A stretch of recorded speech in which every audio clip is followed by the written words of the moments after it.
Radio Universidad de Chile presenta Tras las líneas, conversaciones con Manuel Antonio Garretón, Premio Nacional de Ciencias Sociales. Un programa del Departamento de Sociología y Magíster en Ciencias Sociales de la Universidad de Chile. Muy buenas tardes. Bienvenidas y bienvenidos a Tras las líneas, el primer programa del año 2022 y que iniciamos nuestro tercer año de programa, que es el programa del Magíster en Ciencias Sociales y el Departamento de Sociología de la Facultad de Ciencias Sociales de la Universidad de Chile, donde nos juntamos todos los martes y en distintas plataformas posteriormente y ahora en audio y video para conversar sobre las tendencias de lo que ocurre en nuestra sociedad, de lo que afecta a nuestras vidas cotidianas, nuestra vida como comunidad, también los problemas que enfrenta el mundo en que estamos insertos, desde la perspectiva particular de las ciencias sociales. Es una mirada que intenta ser científica, pero desde la especialidad que tiene las ciencias humanas y las ciencias sociales, distinta a las ciencias naturales. Estamos además en el último mes de inscripción en el Magíster de Ciencias Sociales, Convenciones de Sociología de la Modernización, que es el que auspicia este programa, y que están abiertas hasta el 30 de enero.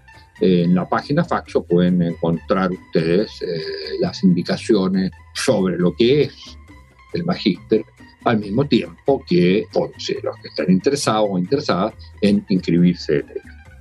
Hoy día vamos a conversar de una de las grandes perspectivas que ha transformado el mundo contemporáneo y uno diría también la sociedad y la política chilena, que es el feminismo. Hemos invitado para ello a una especialista feminista, doctorada en filosofía política en la Universidad de Chile, con magíster en comunicación política y licenciada en historia también de la Universidad de Chile. Autora de varios libros, no exclusivamente, pero principalmente sobre lo que ha sido el significado del feminismo en los últimos años en Chile, principalmente a partir de la revuelta, o lo que se llama el estallido de octubre de 2019.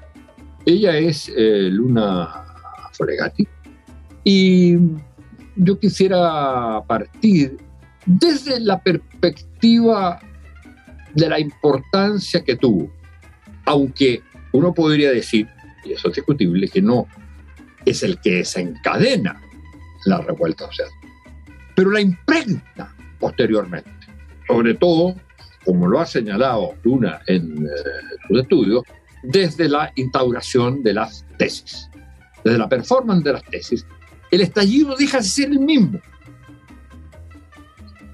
Como deja de ser el mismo en un momento determinado en la Plaza Baquedano cuando se instala la bandera mapuche, o cuando se empieza a señalar el camino del proceso constituyente. Bueno, en la definición hoy de lo que es el estallido social y de lo que es el proceso que estamos viviendo, la perspectiva feminista está indisolublemente ligada a esos procesos. Entonces, mi punto de partida a la pregunta sería, ¿cómo hoy, ya llevado 6 meses o más del proceso constituyente, del cual el feminismo no es el desencadenante, pero es inentendible sin el feminismo cuando uno piensa, por ejemplo, en la constitución de la Convención Constitucional con la paridad de género? Hoy día y en los meses que vienen, ¿qué es lo que esperaría él o los feminismos de la constituyente y cuál sería su aporte a eso? Yo le pido disculpas a los auditores y auditoras que siempre digo la constituyente, porque sigo pensando que es una asamblea constituyente, pero se llama Convención Constitucional. Muchas gracias por estar con nosotros, Luna. Bienvenida. Muchas gracias, Manuel Antonio. Primero, agradecer la invitación. Estoy muy contenta de poder compartir algunas reflexiones contigo y con esta conversación. quisiera también saludar a todos que nos están escuchando y creo que la pregunta es sumamente relevante porque en el fondo me voy a quedar con un concepto de lo que señalaba recién, que tiene que ver con la noción de cómo los feminismos impactan en términos de proceso. Y yo creo que la relación que existe con el proceso constituyente también, ¿no? Valga la redundancia, es justamente que los feminismos ciertamente irrumpen dentro de un escenario político de los últimos años, ¿no? De forma bastante como, yo diría, clara, desde el 2018 con el Mayo Feminista, que tiene una serie de reiteraciones en términos de manifestación público-política, como por ejemplo en el mismo episodio de las tesis en el contexto del estallido, junto con otro tipo de visualizaciones. Pero cuando me refiero a un proceso, tiene relación con que no solamente son manifestaciones o reivindicaciones que aluden a ciertas problemáticas específicas, sino que me parece que en los últimos al menos 10 años los feminismos han problematizado la construcción y la forma de ejercicio de la política y cómo esto también se desenvuelve en un ámbito, podríamos decir, más transversal, es decir, las formas en que la crítica y el pensamiento feminista está de una otra manera interpelando el orden de las cosas. Entonces, la vinculación que existe en la constituyente me parece que es un ejercicio donde esta interrupción y esta como crítica en términos de cuestionamiento feminista tiene un lugar y un asidero que es muy concreto y que justamente lo que va a hacer y lo que ha hecho desde el reclamo de la paridad que finalmente se acepta, ¿no? hasta los mecanismos en que se empiezan a proponer normativas, que ya hay conversaciones al interior del proceso constituyente, es que la perspectiva feminista y las problemáticas de género tengan un basamento fortalecido en términos de cómo nosotras estamos construyendo y definiendo las bases del sistema político. Entonces, cuando se incorpora una perspectiva feminista en términos de cómo se está ejerciendo, ¿no? Desde un espacio que es paritario hasta reivindicar y reconocer ciertos aspectos centrales, ¿no es cierto? Como por ejemplo que exista un reconocimiento de los trabajos de cuidado, ¿no es cierto? Que exista también un cuestionamiento y un reclamo en relación al derecho a vivir una vida libre de violencia, o por ejemplo a las recientes normas, ¿no? populares que han suscrito distintas organizaciones que han levantado, ¿cierto? Una serie de firmas, la de aborto, o la que es conocida como la de aborto, ya cumplió, ¿no es cierto?, las 15.000 firmas necesarias para que sea promocionada tengo como entendido iniciativa que está popular de como ley. 20.000. Tengo entendido que está como 20.000, exacto. Entonces, es muy interesante eso porque justamente ya no solamente los cumplió la semana pasada, sino que los rebasa, y eso implica que los feminismos están, por un lado, construyendo y podríamos decir modificando la forma de construcción del sistema político, o sea, irrumpen, transforman, modifican, construyen una arquitectura político-institucional, y por otro lado también... No, termina, te quiero hacer la pregunta. Claro, y por otra parte también implican de que ha sido un proceso donde el movimiento social feminista, ¿no? El movimiento estudiantil feminista también me parece que irrumpido en la arena institucional. Entonces, muchas de las cuestionamientos y un poco yo diría de las distinciones o las tensiones que han habido durante los últimos 30 años en la historia de los movimientos feministas también tienden a reconfigurarse con, por ejemplo, el acceso a voceras de organizaciones y movimientos feministas importantes en el espacio constituyente. Entonces, ahí hay un lugar que es interesante, porque justamente un momento donde este proceso de acercamiento y de cuestionamiento a la política desde los feminismos empieza a tener un correlato en términos de la institucionalización de reivindicaciones históricas por parte del movimiento, y por otro lado también el ejercicio de la política desde otros lugares que no necesariamente han sido los partidos tradicionales. Ahora, una cosa, yo creo que eso es básicamente es indiscutible. Pero uno podría hacer la reflexión, bueno, pero claro, están hablando de toda la sociedad al hablar de las mujeres. O sea, no es solo digamos, el 50%, no es solo una reivindicación de mujeres, es también porque eso transforma la sociedad, y eso es lo fundamental. Y eso uno lo entiende bien cuando piensa en los temas que tú has tocado. Por ejemplo, el tema de los derechos reproductivos, el tema del trabajo, la redefinición del trabajo, incorporando el tema del cuidado. Uno diría, ahí no hay duda. Pero si uno le preguntara a una feminista, dígame, ¿cuál es el aporte específico, la perspectiva específica que tendría el feminismo a una discusión, por ejemplo, sobre el régimen político. Es decir, no hablo del sistema político al cual tú te referías, que te referías bueno, a la política en general, sino el régimen político. O sea, esta discusión sobre parlamentarismo, presidencialismo, semipresidencialismo, etcétera, toda la discusión que pareciera ser que partió muy parlamentarista y que ahora está derivando más hacia lo que llaman un presidencialismo atenuado. Ese, por ejemplo, es un punto. Y el otro, para poner dos ejemplos, la otra gran cuestión, digamos, o sea, la gran crisis de la humanidad hoy, es el tema medioambiental. ¿Cuál es la perspectiva feminista desde el feminismo sobre la crisis, digamos, medioambiental? ¿Cuál es el aporte que hace ahí? Son dos temas que van a estar presentes ahora cuando se empiezan a discutir las normas. Bien, creo que bueno, con respecto al primer tema, a mí me parece que hay digamos, una propuesta de un articulado, ¿no? Una norma que está siendo trabajada hoy por las constituyentes feministas, que son de distintos como agrupaciones o conglomerados que se han reunido para desarrollar algunas propuestas. Y también han habido otras, digamos, de estos espacios donde la ciudadanía puede ir a desarrollar y plantear algunos cuestionamientos, donde también académicas feministas han señalado una necesidad de empezar a posicionar el concepto de democracia paritaria.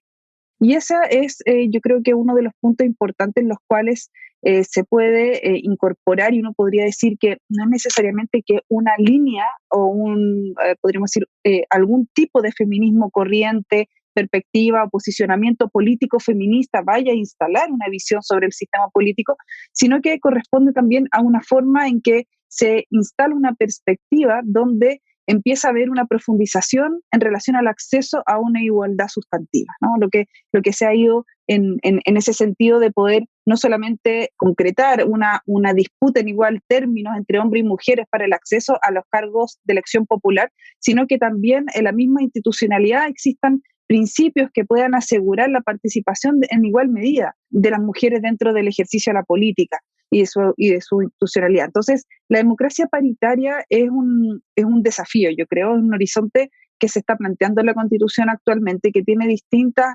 bases, ¿no? Que provienen, por ejemplo, desde los mismos derechos internacional, a través de los mismos tratados que ha suscrito el Estado chileno, pero también con la necesidad histórica del movimiento feminista de que las mujeres se incorporen no solamente en una igualdad que sea nominativa, sino que también en un ejercicio cotidiano y diría como más concreto y material del poder político. Eso está en proceso y me parece que cuando se logre, ¿no? Cuando efectivamente se presente un articulado con esas características, va a ser un paso importante en términos de cómo estamos planteando las nuevas formas de ejercer y administrar el Estado, ¿no? De una forma que también es distinta y que plantea desafíos en términos a la pluralidad de quiénes son aquellas personas que tienen o que están posicionadas dentro de ciertos puestos en términos de la toma de decisiones. También es justamente yo creo que una forma en que Chile está tratando, y por lo menos el proceso constituyente también lo es así, de poder concretizar, ¿no? Materializar, tener una lectura quizás más pragmática de aquellos principios feministas que no muchas veces tienen un asidero en términos de la estructura del Estado, ¿no? La estructura del Estado que tiene a reproducir ciertas formas donde, digamos, la falta de acceso mantiene la estructura de un sistema patriarcal, que justamente dentro de esta iniciativa es donde aquello se tiende a poder como cuestionar o poder superar de una manera también, digamos, desde una transversalidad en la lectura del poder. Ahora, hay un punto ahí que yo creo que es bien clave. Uno puede decir la paridad en los organismos colegiados, en todos los organismos colegiados, partiendo, por supuesto, por el Parlamento, ¿cierto? Pero también podría decir los gabinetes, etc. Y puede decir también en el caso, que yo creo que es fundamental, del Poder Judicial, donde debiera haber también el principio paritario, no solo en la Corte Suprema, sino a través de todos los juzgados. El punto es, ¿qué pasa en un sistema político con los cargos unipersonales? Se podría pensar en una fórmula, entiendo que puede ser muy complicada, pero que es en la alternancia. Dejemos por el lado de la presidencia, pero vámonos a las alcaldías, por ejemplo. Es decir, bueno, el cargo es unipersonal, luego no puede haber paridad en ese cargo. Pero lo que sí es que si el año A, en la comuna tal, el alcalde fue hombre, en el año, 4 años después, tiene que ser candidatas a alcalde solo mujeres. Yo tengo la impresión que esa es un avance muy sustantivo, porque al final, en estas estructuras, el poder se concentra en la máxima autoridad. Yo entiendo que van a haber transformaciones a través de la Constitución, de modo de democratizar el ejercicio del poder. Pero, ¿qué opina de una fórmula como esa?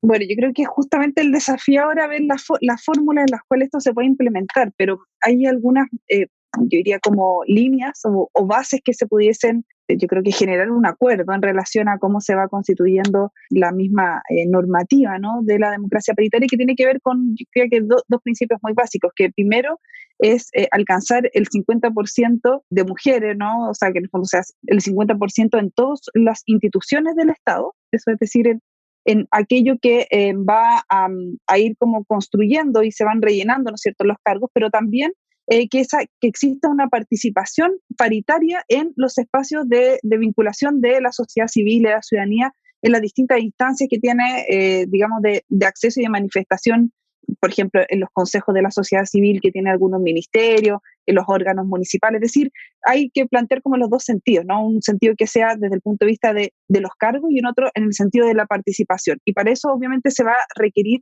promocionar, ¿no? O sea, generar las instancias para que las mujeres puedan, en el caso de que no estén cumpliendo con esa norma, ¿no?, acceder a ese espacio político, ¿no? Y ello también requiere un proceso, podríamos decir, como de generar las instancias de educación, de pedagogía de carácter feminista. Yo creo que la integración tiene que ir al menos también en esos dos ámbitos, la integración paritaria en un sentido de aquellos órganos que son colegiados como también los cargos unipersonales. Es decir, debería haber alguna forma en que también en términos de sistema electoral se puedan resguardar que el principio de la paridad sea aplicable de forma concreta. Y para eso hay distintas, diría como recetas, ¿no? Hay distintas fórmulas que se pueden llevar a cabo en el sentido de que no solamente se implique dentro de la forma en que, o la fórmula en que los partidos políticos ingresan las nóminas de aquellas personas que van a disputar cargos de elección popular, sino que también que esos cargos sean, por ejemplo, competitivos, o que aquellas mujeres que están en ciertos lugares también tengan, digamos, una forma de disputar concretamente el poder, que es justamente el problema que pasa ahora con la ley electoral vigente, ¿no?, que muchas veces son listas de carácter paritario, pero que en términos del acceso concreto son mujeres que no tienen una posibilidad concreta de disputar el cargo en sí, sino solamente van como para cumplir el principio y no para conquistarlo concretamente. Entonces, yo creo que en ese sentido hay un punto importante que tiene que ver con cómo se va a construir una ley de sistema electoral que pueda incorporar este principio de democracia paritaria. Y por otra parte, hay un punto importante que tiene que ver con la transversalización del enfoque de género, que sería un tercer, podríamos decir, un ámbito quizás también transversal dentro de esta forma, que no es solamente la noción de la incorporación de mujeres en tanto que tal, sino también el objetivo que es de alcanzar una igualdad sustantiva en términos de género en los distintos órganos y poderes del Estado, el ejecutivo, el legislativo y en el judicial, ¿no? Que los órganos de administración del Estado puedan incorporar un enfoque de género en su diseño institucional y en el ejercicio también de aquellas funciones que están realizando esos poderes. Entonces, en el fondo, yo creo que el principio de democracia paritaria tiene un eje que es como muy concreto, pero también tiene estos principios que tienen que ver con la forma en que las mismas funciones de las instituciones y de los poderes se empiezan a adecuar para cumplir con el objetivo que es una igualdad sustantiva, ¿no? Claro, y ahí entra la relación entre la institucionalidad y por llamarlo de alguna manera, la sustantividad de los derechos, o sea, del contenido que impregne de alguna manera esta institucionalidad. Mira, te quería llevar, antes de pasar a la otra pregunta que te había hecho, a una cuestión que a uno le da vuelta siempre en estos temas. Hay una irrupción feminista sin duda. Y hay de alguna manera también una irrupción de los pueblos originarios, de la diversidad cultural, entendida fundamentalmente en términos de etnias, naciones, etc. De alguna manera la perspectiva feminista propiamente tal surge de la lucha, pero dentro, inserta en la modernidad occidental. Es decir, es un producto occidental, crítico de lo que ha sido la tradición occidental, pero es un producto, de alguna manera occidental. ¿Cómo entra esa perspectiva o esa sensibilidad? Más allá de que uno puede decir, digamos, a veces soluciones que aparecen como muy claras, que no lo son tanto, por ejemplo, el principio de la interseccionalidad, en fin, pero ¿qué le pasa a una comunidad mapuche que no tiene, mapuche o cualquier otra, que no tiene, digamos, la tradición de la perspectiva feminista, ni la lucha feminista que tuvo la modernidad occidental? ¿Qué le pasa con la perspectiva feminista cuando se le dice, mire, ustedes tienen que elegir igual paridad y tiene que haber paridad?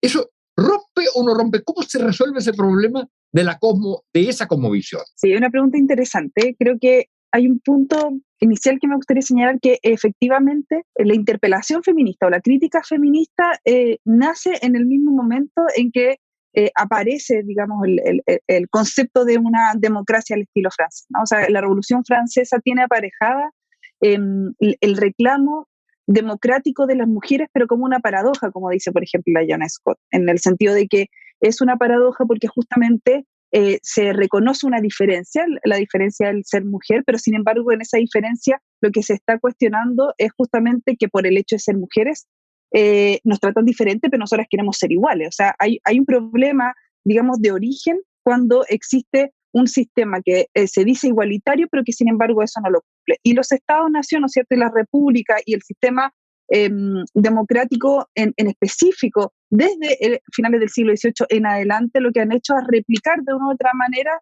esta digamos, como paradoja, ¿no? Esta complicación que han señalado algunas teóricas feministas, como lo dice Carol Pitman, el contrato sexual que está inscrito dentro de esta idea de contrato político, ¿no? Un contrato sexual que justamente vuelve a reinscribir a la mujer en una condición secundaria en los estados, por justamente el hecho de estar asociado al espacio público, a las tareas domésticas. Es una cuestión que cuando existe, ¿no es cierto?,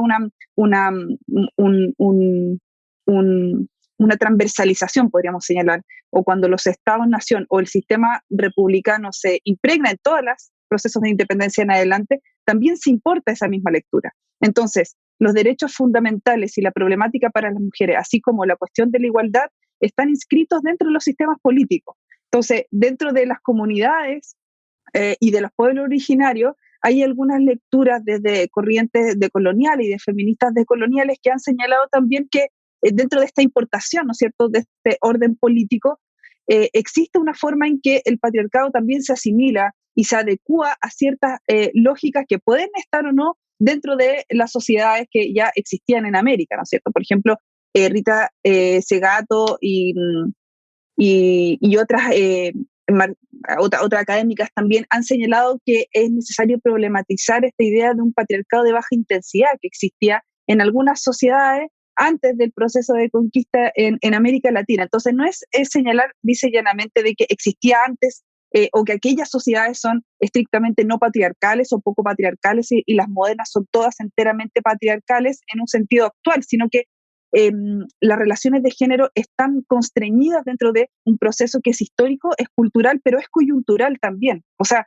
en la actualidad persisten esas complicaciones, esas intersecciones, como señalaba, y que esas intersecciones están cruzadas por distintos marcadores de diferencia. Entonces, creo que es una forma, yo diría como un principio que es necesariamente incuestionable, el hecho de que nosotras debemos y tenemos digamos, la demanda y la exigencia por acceder de igual forma a esos espacios políticos que son espacios de deliberación del colectivo y del bien común, ¿no es cierto? Entonces, en la medida en que existen distintos cortapisos, restricciones o barreras, ya sea desde el punto de vista de la raza, de la clase, de la nacionalidad, que nos restringen para estar en ese espacio de toma de decisiones, el feminismo siempre es pertinente como un proceso y una lucha que es democrática. Es decir, creo que ahí, independiente de los espacios, es una problemática que lo que hace es alegar por una democratización en un sentido más transversal, no solamente desde la institucionalidad, como decíamos recién, desde la democracia paritaria, sino también de las relaciones culturales que están impregnadas también de formas autoritarias, ¿no? Están impregnadas también de relaciones de violencia intrafamiliar, de feminicidio. O sea, en último término, la demanda feminista es una democratización que va desde lo institucional, que tiene su visibilidad en la constituyente, pero también en aquellos espacios privados que, aunque pueden ser de prácticas ancestrales, ¿no? O que también responden a una forma conservadora, desde un aspecto también moderno, una forma conservadora de reconocer cómo nos relacionamos, no por ello tiene que seguir siendo de esa manera, en tanto que se están vulnerando los derechos, ¿no? Claro, ahora, la diferencia es que en un caso, uno diría, pese a que por supuesto está lleno de lucha, es indiscutible la perspectiva y demanda de paridad de género en la sociedad, llamémosle, moderna, occidental, etc. Y las resistencias vienen del otro. En cambio, en las sociedades de pueblos originarios, las resistencias pueden venir de la misma sociedad, en que pueden no aceptar el concepto de patriarcalismo. Sí, todo el tema de violencia, eso también ahí no cabe duda. Pero el aspecto de paridad, en todo paridad, yo no digo que no deba llevarse a cabo. Digo, hay ahí una tensión.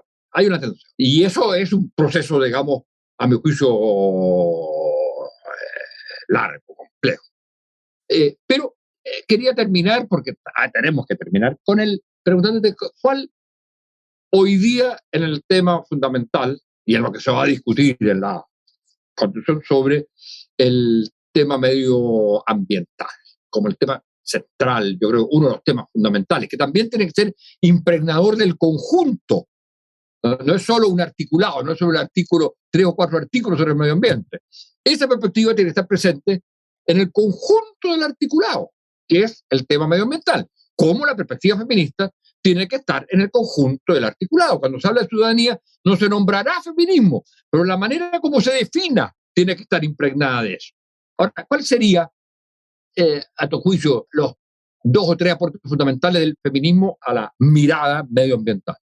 Bien, creo que, claro, muchas veces, y lo mencionaba recién, que tiene que ver con que hay hoy día como las otras luchas, aquellas luchas que no son o que no han sido durante el siglo XX las que han tomado una palestra en términos de movimiento y de acción política, yo diría como prioritaria o que ha generado grandes convocatorias. Estamos pensando, por ejemplo, el movimiento feminista siempre tiende a juntarse con los movimientos medioambientales, con los movimientos vinculados a los pueblos originarios, las mujeres, es decir, como las otras luchas. Hoy en día lo importante, y me parece que el gesto con respecto a lo medioambiental y el feminismo está ahí, lo importante es reconocer que las formas en que la relación entre neoliberalismo, entre patriarcado, entre capitalismo y patriarcado, ¿no?, han llevado es a una forma de considerar cómo los regímenes de acumulación económica y las formas de explotación capitalista, en último término, han tendido a profundizar la injusticia social.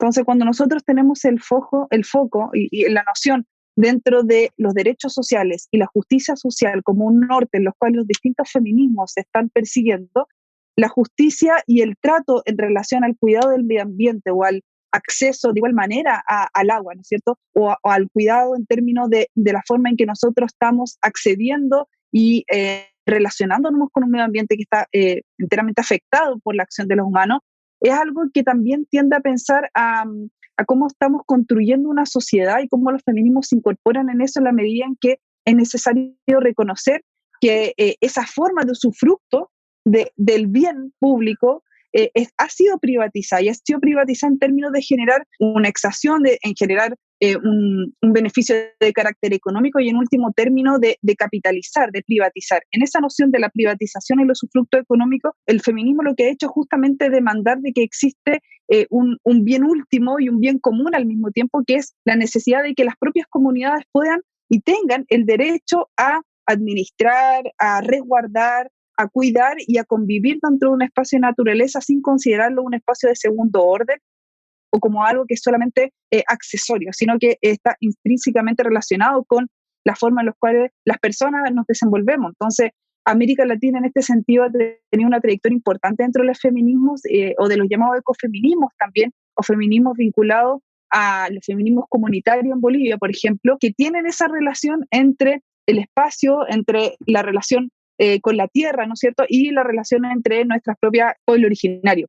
Yo creo que ahí hay mucho que aprender también de la forma en que, como hablamos antes de la modernidad también ha tendido a establecer una cierta jerarquía en términos de aquellos aspectos en los cuales, al parecer, la racionalidad tiende a tener como un ámbito de hegemonía y a, yo diría, como desaprender de importancia otro tipo de reivindicaciones y manifestaciones.